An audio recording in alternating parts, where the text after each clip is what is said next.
The Prime Minister didn't want to do this. He didn't want to reward the Victorian government for stupidly locking down Melbourne for another week after 140 days already of lockdown in the past year, but he had to. There's an election coming and people are hurting. What we'll be putting in place is what we are calling the temporary COVID disaster payment. Remember, we're talking about someone getting through the next week. What Morrison is offering is a sort of temporary disaster payment scheme. It'll kick in only if a lockdown lasts longer than a week and if that lockdown is in a federally designated hotspot. And even then, the tap is only half on. The new payment will be $500 a week for people who normally work for more than 20 hours a week and $325 for people who normally do less than 20 hours. But it's also means tested. You have to have less than $10,000 in liquid assets to get it. Now, I asked Sky News Political Editor Andrew Clennell a short while ago why Scott Morrison was now giving in to Victoria's demands for another lockdown handout. Yeah, this is a political decision. There's absolutely no doubt about it, Andrew. They didn't want to do it. They thought that it might encourage lockdowns. But I think they need a system like this because I think if used right, it can actually prevent lockdowns if you put criteria for when the funding's going to come forward. But I think the interesting thing about using it in this instance is I'm really not convinced that Victoria needs to be under a lockdown right now. In fact, I'd say to you, I don't think they should be. I think if you're going to be cautious, you take it through the weekend and then open up Monday morning. I think the number of cases are very, very low. They're linked. You can simply isolate contacts. You can put in other restrictions such as mask wearing. We've seen that in New South Wales. A lockdown appears an overreaction for where things are at. So, I think, the IPA is already saying that Scott Morrison's enabling lockdowns with these payments. I don't agree with that, but I think it's an interesting lockdown to start on in terms of providing them. And it does seem a real about face from the Commonwealth, and that can only be politically based. How can I disagree with you? We have a lockdown when just 3 people in the last 24 hours got infected, all of them already in quarantine. So it's not like it's out there galloping through the community. This is just appalling. But beyond that, I'm just wondering, the federal government and Scott Morrison personally got a lot of stick in Parliament today and have done for quite some time now about 2 perceived failures, one in the vaccine rollout, which has been slow. They've got some excuses. Overseas supplies were cut off, all that kind of thing. But there's that and the failure to build a dedicated quarantine centre other than the one in the Northern Territory, when we've had 21 leaks from these quarantine hotels so far, which was not purpose-built. Do you think this is actually taking much paint off the government? I think it is taking paint off, but I still think he'd win an election. So that's probably the best way to answer that. I think people think, oh, come on, mate, you can do a bit better on this. But overall, in the pandemic, you've done a pretty good job, especially closing international borders. So we'd support you, and the majority would support him. I think he's in the box seat for the election. I'm not saying he's going to win by a lot, but I would have thought a slightly increased majority at the moment is most likely. I describe what's called a news poll mirage, in my opinion, which on a 2-party preferred basis has Labor ahead. I don't believe those figures because the Labor primary vote keeps going just a bit too low to win an election. So I think he's in a decent position, is Scott Morrison. But even on these issues which become a problem, he seems to find ways to improve his position. And the latest instalment of that was the news this afternoon. He's going to sign an MOU for the Victorian government to set up a quarantine facility near Avalon, and that will take some of the quarantine heat off him. My informed sources around the federal government say we might have a facility like this in every state eventually over time. And I think there's a strong argument for that. I mean, it may come up when everyone's vaccinated, we only have to isolate from returning from overseas, not for 14 days, for 7 days or whatever. But it seems to me there's going to be a need for quarantine facilities. Morrison says to get the number of people you need to get through, you have to have hotel quarantine as well. Okay. But I don't mind these remote facilities. I think Howard Springs has been a real success. We haven't had leaks from there. We've had leaks from the other facilities. So I think it's the way to go. On the vaccinations, yeah, he's got some trouble ahead on that. I mean, the numbers are going up. They're going up significantly, but perhaps not enough. I think we've had the supply problems. We've had the situation where GPs were administering it first. States had to become involved, and luckily he moved on that front, and you had the hubs build up, and it's a lot more efficient. Once he gets it to pharmacists, that will be good too. People only care about the vaccination issue when there are outbreaks like there are in Melbourne. Otherwise, it wouldn't be enough to see people vote against him. So really, the big thing for Morrison is to try and avoid too many outbreaks from here on in.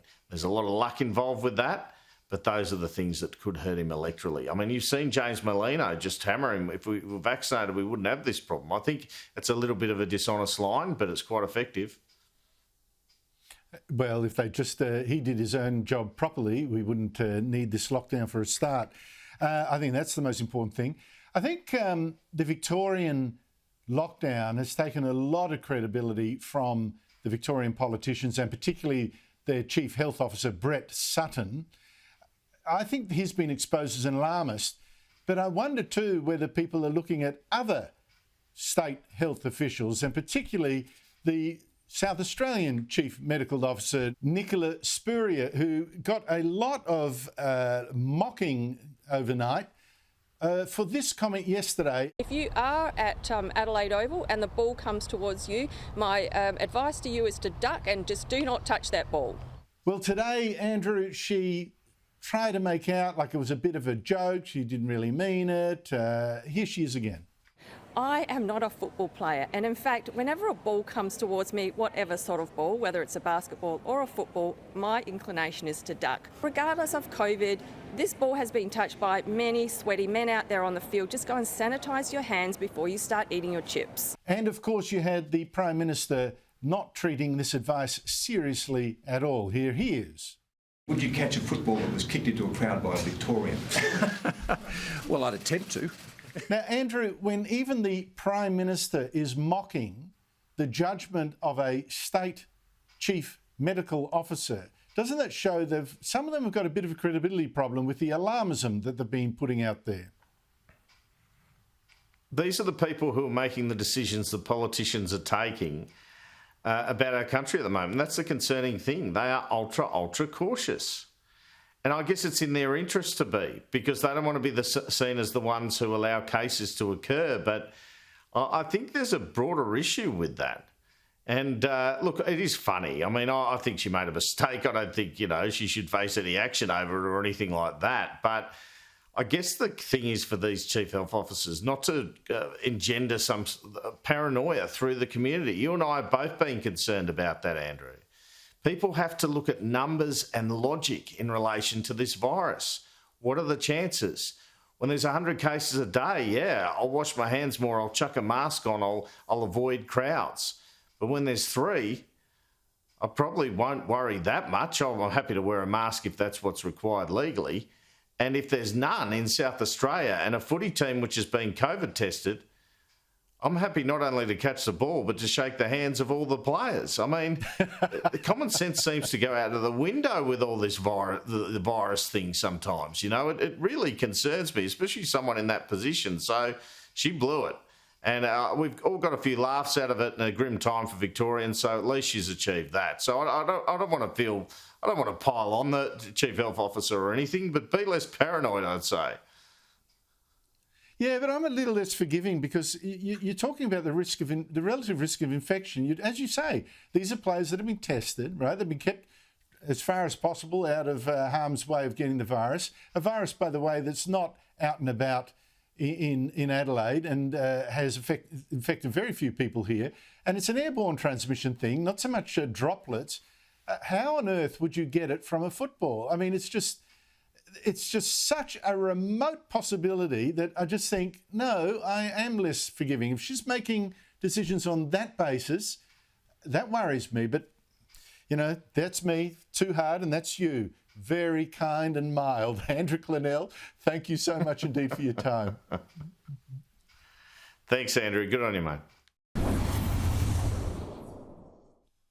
Now, as Andrew Clennell mentioned there, the Morrison government has finally agreed to help pay for a new quarantine facility, purpose-built, just outside Melbourne. Just a memorandum of understanding at this stage. It's probably going to be built either at Mickleham or much more likely the airport at Avalon, which would make it easier, of course, then to move incoming passengers straight to the facility. Now, let me tell you why we need real quarantine centres around Australia, not just quarantine hotels in the middle of our biggest cities. When one outbreak, the whole city can be paralysed. Now, we've had 21 outbreaks so far from our quarantine hotels, in part because they're not usually equipped to deal with the fact that this virus is spread mostly by air, more often than by droplets. 21 breakouts so far. One last year killed more than 600 Victorians. Another one now is Melbourne in lockdown. Let me tell you how statistically unacceptable it is to have 21 outbreaks from these quarantine hotels. Academics from Melbourne University have worked out that this means one outbreak for every 204 travellers who fly in infected with the virus. That's one outbreak for every 204 travellers. That's just not good enough. And we are going to need quarantine facilities probably for the rest of our lives, and not just for this virus, of course. The vaccine should sort that out. But there will be other viruses. In fact, just this week, China reported the first case of a new virus going from a chicken and then infecting a man in a city in eastern China. They say it's not a virus that spreads from human to human. We're safe. But didn't China say exactly the same at first about this coronavirus? Now, a proper quarantine facility might not be used as such for a few years at a time. But when we need it, boy, do we need it. Ask every Melburnian tonight.